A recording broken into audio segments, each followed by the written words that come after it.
మీడియాకు అదేవిధంగా తెలుగు మీడియాకు అదేవిధంగా ఎలక్ట్రానిక్ మీడియాకు అదేవిధంగా ఈ యొక్క కార్యక్రమానికి ముఖ్య అతిథిగా అధ్యక్షత వహిస్తున్నట్టు కోహీర్ టౌన్ అధ్యక్షుడు శంషీర్ గారు, అదేవిధంగా గ్రామం నుంచి సర్పంచ్ గెలిచి కోహీర్ కోసం పార్టీ గెలుపు కోసం పనిచేసినట్టు ప్రసాద్ రెడ్డి గారు, అదేవిధంగా ముజఫర్ గారు, అదేవిధంగా పటేల్ గారు అందరూ కూడా ఈరోజు కాంగ్రెస్ పార్టీ ప్రతి అభ్యర్థి గెలుపు కోసం మగలనక రాత్రనక శ్రమిస్తుంది. అయితే కోహీర్ అనగానే కాంగ్రెస్కు కంచుకోట. స్వర్గీయ బాగారెడ్డి గారి జమానా నుంచి, గీతారెడ్డి గారి జమానా నుంచి, ఫరీదుద్దీన్ గారి జమానా నుంచి కోహీర్ అనగానే కాంగ్రెస్ అనగానే కోహీర్.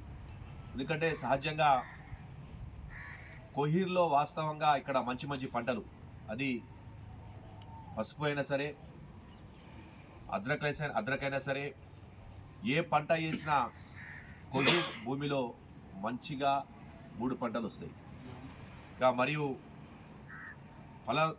పళ్ళు చూసుకుంటే జామ పండు కానీ ఏ పంట వేసినా కూడా కోహీర్లో అద్భుతమైన పంట వస్తుంది. అంటే కోహీర్ యొక్క భూమిలోనే ప్రేమ, ప్రతివారికి తల్లి స్వభావం కలిగిన భూమి కోహీర్ భూమి. అయితే ముఖ్యంగా ఇక్కడ ఎన్నో సంవత్సరాల నుంచి కాంగ్రెస్ పార్టీ 3 రంగుల జెండా రెపరెపలాడుతుండే. తెలంగాణ రాష్ట్రం ఇచ్చింది కాంగ్రెస్. అయినా 2014లో కల్లబొల్లి మాటలు, అబద్ధపు మాటలు ప్రజలను నమ్మించే విధంగా చెప్పి టీఆర్ఎస్ వాళ్ళు కోహీర్ ప్రజలను 10 సంవత్సరాలు మోసం చేయడం జరిగింది. దాని తర్వాత ఈ 10 సంవత్సరాలలో కోహీర్లో నేను ఇన్ఛార్జ్ వచ్చినప్పటి నుంచి ఏ గల్లీ తిరిగినా, ఏ వాడ తిరిగినా, ఏ చౌరస్తా దిగినా, ఏ స్ట్రీట్ లైట్ చూసినా, ఎక్కడైతే రోడ్డు లేవో, ఎక్కడైతే సమస్యలు ఉన్నా చూస్తే ఆ సమస్యలు ఏమంటున్నాయంటే, మా సమస్యలు పరిష్కారం కోసం రాష్ట్ర ప్రభుత్వాలు నిధులు పంపినా, మా సమస్యలు కోహీర్ సమస్యల పరిష్కారం కోసం రాష్ట్ర ప్రభుత్వం నిధులు పంపినా, మా నిధులు మొత్తం సిద్దిపేటకు గత టీఆర్ఎస్ మంత్రి హరీష్ రావు గారు తరలించుకోపోయినని చెప్పి వాళ్ళు చెప్పడం జరుగుతుంది, కనబడుతుంది. వాళ్ళ కళ్ళమంట ఆ రోడ్డు సమస్య ఉంటే మా ఫండ్స్ వచ్చినాయి, సిద్దిపేటకు పోయినాయి. స్ట్రీట్ లైట్ వస్తలేదు, మా స్ట్రీట్ లైట్ పైసలు సిద్దిపేటకు పోయినాయి. అదేవిధంగా డ్రిప్ ఇరిగేషన్ ప్రాజెక్టు మాకు రావాల్సిన సబ్సిడీ అది కూడా సిద్దిపేటకు పోయినాయి. అదేవిధంగా ముఖ్యంగా ప్రతి చూసుకుంటే కోహీర్ యొక్క డెవలప్మెంట్స్ మొత్తం కూడా సిద్దిపేట తరలించుకొని పోయారు. గతంలో ఇక్కడ టీఆర్ఎస్ ఎమ్మెల్యే ఉన్నప్పటికీ కూడా పాపం ఆ పెద్ద మనిషిని, ఒక దళిత ఎమ్మెల్యేని పాపం ఆనను తమ చెప్పు జతలో పెట్టుకొని హరీష్ రావు గారు మొత్తం కూడా ఇక్కడికి ఫండ్స్ మొత్తం కూడా తరలించుకొని పోయారు. ఒక్క ఫండ్స్ కూడా జహీరాబాద్ నియోజకవర్గంలో ముఖ్యంగా కోహీర్ పట్టణానికి రావాల్సిన ఫండ్స్ మొత్తం తరలించుకొని తీసుకుపోయారు. అదేవిధంగా ఈరోజు కాంగ్రెస్ పార్టీ రాగానే గ్రామ పంచాయతీ నుంచి గ్రామ పంచాయతీ, ఎందుకంటే గ్రామ పంచాయతీ అనగా సహజంగా డెవలప్మెంట్ చాలా ఇబ్బందికరంగా అవుతుంది. కోహీర్ దాదాపు 400-500 సంవత్సరాలు, 600 సంవత్సరాలు, 700 సంవత్సరాల చరిత్ర కలిగిన ప్రాంతం కోహీర్ ప్రాంతం. ఎందుకంటే ఆసఫ్ జాహీలు, కులీ కుతుబ్షాల జమానాలో ఏర్పడ్డ ఈ పట్టణం అప్పటి నుంచి కూడా కోహీర్ పట్టణం చాలా పాత సంవత్సరాల చరిత్ర కలిగి ఉంది. కాబట్టి ఇక్కడ ఉన్నప్పటికీ కూడా డెవలప్మెంట్స్ విషయంలో గ్రామ పంచాయతీ రావటం వల్ల డెవలప్మెంట్స్ అంతగా కాలేదు. కాకపోతే కాంగ్రెస్ పార్టీ, ఎందుకంటే బాగారెడ్డి గారి జమానా నుంచి, ఫరీదుద్దీన్ గారి జమానా నుంచి, గీతారెడ్డి గారి జమానా నుంచి కాంగ్రెస్ కంచుకోట. కాబట్టి మళ్ళా కోహీర్ ప్రజల అభిమానం, కోహీర్ ప్రజల యొక్క మనోభావాలను గుర్తుపెట్టుకుంటూ మళ్ళా కోహీర్ని గ్రామ పంచాయతీ నుంచి మున్సిపాలిటీగా కాంగ్రెస్ పార్టీ చేయడం జరిగింది.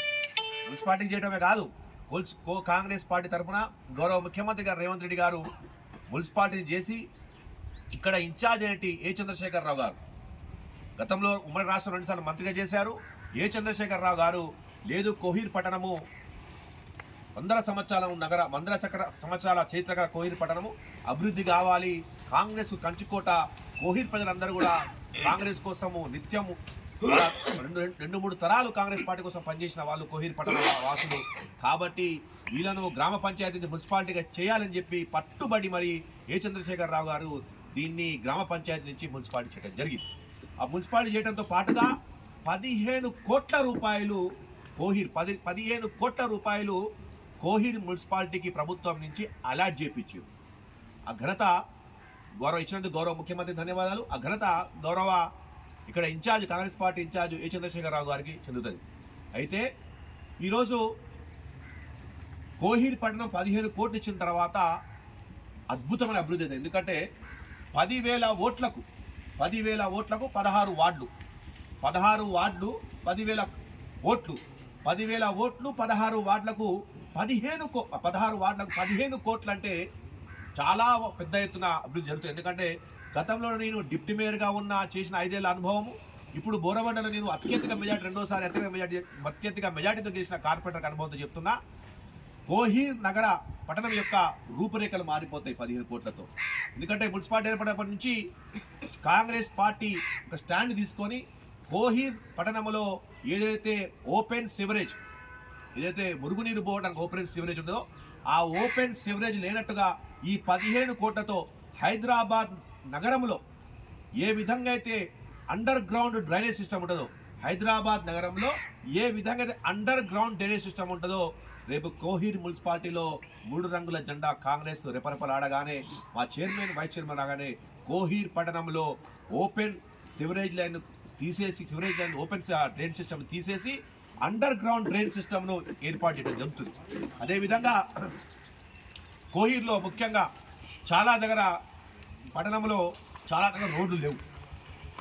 సీసీ రోడ్లు కాదు, సీసీ రోడ్లకైనా అదనంగా ఇప్పుడు కొత్త టెక్నాలజీ అవుతుంది వీడీసీసీ రోడ్స్. కోహీర్లో ముఖ్య మెయిన్ స్ట్రీట్ రోడ్స్లలో వీడీసీసీ రోడ్స్ అంటే ఒక వీడీసీసీ రోడ్స్ యొక్క దాని లైఫ్ టైము 15 నుంచి 20 సంవత్సరాలు ఉంటుంది. ఆ వేసే కెపాసిటీ కూడా హాఫ్ ఫీట్ పైన దాని కెపాసిటీ ఉంటుంది, దాని యొక్క మందం. కాబట్టి వీడీసీసీ రోడ్స్ కూడా కోహీర్ పట్టణానికి తీసుకొచ్చి తప్పకుండా కాంగ్రెస్ పార్టీ ఇంకా అభివృద్ధి చేసుకుంటుంది. ఈ 15 కోట్లే కాక ఈ యొక్క కార్పొరేషన్ ఎలక్షన్, ఈ యొక్క మున్సిపల్ ఎలక్షన్ అయిపోగానే మా యొక్క చైర్మన్ వైస్ చైర్మన్ గెలిచిన దాన్ని తీసుకొస్తాం, అభివృద్ధి చేయడం జరుగుతుంది. తప్పకుండా అభివృద్ధి చేస్తాం. ఇంకా కోహీర్ పట్టణంలో ముఖ్యంగా డ్రైన్ సిస్టమ్ను అండర్ గ్రౌండ్ చేస్తాం. ఏదైతే మెయిన్ రోడ్స్ ఉన్నాయో దాన్ని వీడీసీసీ రోడ్స్ వేస్తాం. అదేవిధంగా వీధి దీపాలు, కొన్ని దగ్గర వీధి దీపాలు విపరీతమైన సమస్యలు ఉన్నాయి, అక్కడ ఎల్ఈడి వీధి దీపాలు ఏర్పాటు చేయడం జరుగుతుంది. దాంతోపాటుగా ముఖ్యంగా శానిటేషన్ సమస్య కోహీర్లో బిన్లెస్ కోహీర్గా, అంటే ఎక్కడ కూడా డబ్బా లేని బిన్లెస్ కోహీర్గా మున్సిపాలిటీలో ఇంటి నుంచి చెత్త సేకరించే విధంగా సిస్టమ్ను కోహీర్ మున్సిపాలిటీ కొత్త మున్సిపాలిటీలో మా యొక్క కాంగ్రెస్ పార్టీ రెపరెపలాడుతున్న 3 రంగుల జెండా కాంగ్రెస్ పార్టీ గెలవగానే 100% బిన్లెస్ కోహీర్ సిటీగా మనం నగరంగా మున్సిపాలిటీ నగరంగా చేయడం జరుగుతుంది. దాంట్లో భాగంగానే underground drainage system, VDCC roads, binless డబ్బాలు అంటే చెత్త డబ్బాలు లేకుండా బిన్లెస్ హైదరాబాద్ నగరంలో ఏదైతే ఇంటి నుంచి చెత్తను కలెక్ట్ చేస్తారో అదేవిధంగా కోహీర్ మున్సిపాలిటీ కూడా కలెక్ట్ చేయడానికి అద్భుతంగా ఫండ్స్ తీసుకోవడం జరుగుతుంది. ఆల్రెడీ 15 కోట్లు ఉన్నాయి, అదనంగా కూడా 50 కోట్లైనా గౌరవ ముఖ్యమంత్రితో మాట్లాడి తీసుకొని రావడం జరుగుతుంది. అయితే ఇంకా కూడా అదనంగా విప్లవాత్మక మార్పులు తీసుకురావడం కోసం కోహీర్ మున్సిపాలిటీని కాంగ్రెస్ ప్రభుత్వం ఏ విధంగా తీసుకొచ్చిందో 15 కోట్ల రూపాయలు ఏ విధంగా ఇచ్చిందో అదనంగా కూడా ఫండ్స్ ఇంకా 15 కోట్లు కాక అదనంగా 30 కోట్లైనా 20 కోట్లైనా 50 కోట్లైనా గౌరవ ముఖ్యమంత్రి గారు రేవంత్ రెడ్డితో మాట్లాడి తప్పకుండా ఏ చంద్రశేఖరరావు తీసుకొస్తానని మాట ఇచ్చారు. అదేవిధంగా ఇక్కడ ఎంపీ కూడా సురేష్ చట్కార్ గారు, ఆయన కూడా ఎంపీ గారు కూడా తప్పకుండా కాంగ్రెస్ పార్టీ చెందించారు కాబట్టి 100% ఆయన కూడా నా ఎంపీ నిధులు ఇస్తాం, ఎందుకంటే కొత్త మున్సిపాలిటీ కాబట్టి కొత్త మున్సిపాలిటీగా తప్పకుండా ఆయన ఎంపీ లాట్స్ కూడా ఇస్తా అని చెప్పడం జరిగింది. అదేవిధంగా రాష్ట్ర ప్రభుత్వం నుంచి కూడా మాట్లాడి తప్పకుండా నిధులు తీసుకొస్తానని చెప్పడం జరిగింది.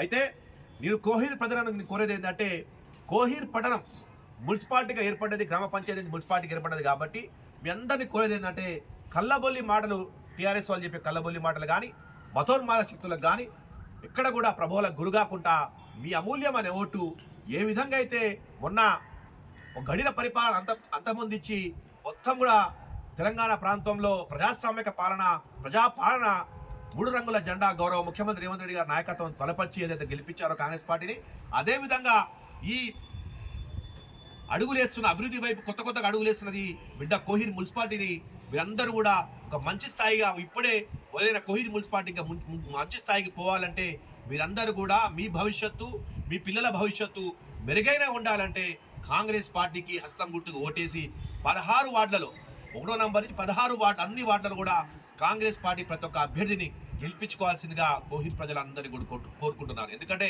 కోహిర్ ప్రజలలో శాంతియుత వాతావరణం ఉన్నది, చాలా ప్రేమగల వ్యక్తులు, అదేవిధంగా బాగా ఐరన్ అంటే గట్టి మనుషులు. వాస్తవ కోహిందీలో ఐరన్ శాతం ఎక్కువగా ఉంటుంది. అంటే ఐరన్ అంటే మనిషి ఉక్కు మనిషి లాంటి వాళ్ళు, ఉక్కు మనిషి లాంటి ఐరన్ మా యొక్క కోహిర్ ప్రజలందరూ కూడా తప్పకుండా హస్తం గుర్తుకు ఓటేసి భారీ మెజార్టీలో కాంగ్రెస్ పార్టీ అభ్యర్థి 16 వార్డులను గెలిపించుకోవాలని కోరుతున్నాను. ఎందుకంటే మీరు గెలిపించిన మరుక్షణం నుంచే కోహిర్ యొక్క రూపురేఖలు మారిపోతాయి. అద్భుతంగా underground drainage system, BDCC roads, ఈ 15 కోట్లు మున్సిపాలిటీ కాక అదనంగా ఇంకా 20 కోట్లైనా 30 కోట్లు. ఎందుకంటే మున్సిపల్ అడ్మిషన్ తెలిసిన వ్యక్తిగానే గతంలో అనుభవంతో MNUDలో మాట్లాడి గౌరవ ముఖ్యమంత్రి గారితో ఒప్పించి ఇంకా అదనంగా కూడా నిధులు తీసుకోవడానికి మేము సిద్ధంగా ఉన్నాం. ఇక్కడ నియోజకవర్గం కాంగ్రెస్ పార్టీ ఇన్ఛార్జ్ ఏ చంద్రశేఖర్ గారు కూడా ఏదైతే విధంగా కోహిర్ను మున్సిపాలిటీ చేశారో ఇంకా అదనంగా కూడా ఫండ్స్ తీసుకొస్తాం. కాకపోతే ప్రజలను కోరేది ఏంటంటే కల్లబొల్లి మాటలకు మీరు ఎక్కడో ప్రబలకుండా గతంలో 10 సంవత్సరాలు మీరు మోసపోయారు. ఇటు కోహిర్ కానీ జహీరాబాద్ కానీ మొత్తం జహీరాబాద్ నియోజకవర్గం కూడా మీరు మోసపోయారు. ఎందుకంటే మీ నిధులు మొత్తం కూడా సిద్దిపేటకు తరలించుకోవడం జరిగింది. మీ నిధులు మొత్తం కూడా పైసలు మొత్తం కూడా సిద్దిపేట నియోజకవర్గం పోయినాయి. కాబట్టి మీరు ఇప్పుడు కాపాడుకోవాలి. కాబట్టి మిమ్మల్ని అందరూ కూడా ఏంటంటే కోహిర్ యొక్క ఈ యొక్క కొత్త మున్సిపాలిటీని కొత్త అడుగులు వేస్తున్న కోహిర్ మున్సిపాలిటీని మీరందరూ కూడా కాపాడుకోవాలి. మీ భవిష్యత్తు, మీ పిల్లల భవిష్యత్తు అద్భుతంగా ఉండాలి. హైదరాబాద్ నగరానికి